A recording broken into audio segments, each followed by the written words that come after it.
पूजा घर में शंख कैसे रखना चाहिए? दाहिने हाथ या दक्षिणावर्ती शंख को पूजा कक्ष में ही रखना चाहिए। कमरे के भीतर उन्हें उत्तर पूर्व या उत्तर पूर्व दिशा में रखना चाहिए। मुझे यह भी कहा गया था कि एक ही स्थान पर पूजा करने के लिए दो शंख एक साथ नहीं रखना चाहिए। पूजा में शंख कैसे रखना चाहिए का संक्षेप में उत्तर देने के लिए, शंख को अपने घर के मंदिर के दाहिनी ओर रखना चाहिए। इसे आधार पर इस प्रकार रखना चाहिए कि इसका खुला भाग ऊपर की ओर और चोंच आपकी ओर हो। अब जब आप जानते हैं शंख का मुंह किधर होना चाहिए, मुझे कुछ अतिरिक्त टिप्स साझा करने दें। आपको शंख को गंगाजल ऐसे ही साफ करना चाहिए और नियमित रूप ऐसे ही पवित्र सफेद या लाल कपड़े में लपेटना चाहिए। आपको भी नियमित रूप ऐसे ही शंख की पूजा करनी चाहिए और सुनिश्चित करना चाहिए कि वे दिन में कम ऐसे ही कम 2 बार फूंकें। यह सब मेरी ओर ऐसे ही। शंख को पवित्र माना जाता है और इन्हें घर में रखते समय वास्तु दिशा निर्देशों का पालन करना चाहिए। यहाँ ध्यान दें कि दाएं हाथ का शंख शुभ होता है और इन्हें घर में रखने ऐसे ही घर में सौभाग्य, धन और समृद्धि आती है।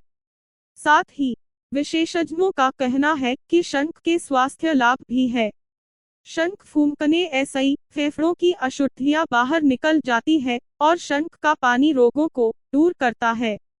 दक्षिणावर्ती या दक्षिणावर्ती शंख को पूजा कक्ष में रखना चाहिए, जो उत्तर पूर्व या ईशान कोण में बनवाना चाहिए। ध्यान रहे कि एक ही स्थान पर पूजा के लिए दो शंख एक साथ नहीं रखने चाहिए।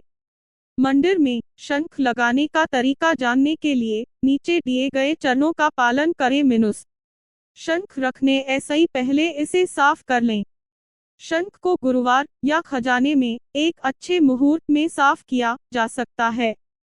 पूजा कक्ष में शंख को हर समय मूर्तियों के सामने नुकीले सिरे के साथ रखें। शंख को खुले भाग में छत की ओर मुंह करके और उसकी तरफ चोंच के साथ रखा जाना चाहिए। ऐसा माना जाता है कि मूर्तियों ऐसे ही निकलने वाली ऊर्जा और कंपन शंख के नुकीले हिस्से में जाते हैं और पूरे घर में सकारात्मक ऊर्जा का संचार करते हैं। शंख के आकार में फिट होने वाला चांदी का आधार इसे लगाने का सबसे अच्छा तरीका है। चबूतरे के चारों ओर एक लाल कपड़ा बिछाकर यूं रेत में बिछा दें। शंख को कमरे में दाहिनी ओर रखना चाहिए। लाल धागे और चावल ऐसे ही शंख लोड करें। शंख पर स्वास्तिक का चिन्ह बनाएं और चंदन, फूल, धूप और दीप ऐसे ही इसकी पूजा करें। क्या करो और ना करो।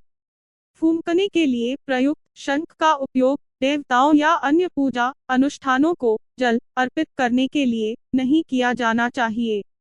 नियमित रूप ऐसे ही शंख को गंगाजल ऐसे ही शुद्ध करें और पवित्र सफेद या लाल कपड़े में लपेट दें।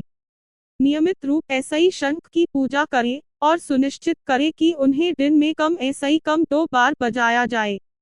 भगवान शिव और सूर्य देव को जल चढ़ाने के लिए शंख का प्रयोग न करें। अब आप जानते हैं कि दक्षिणावर्ती शंख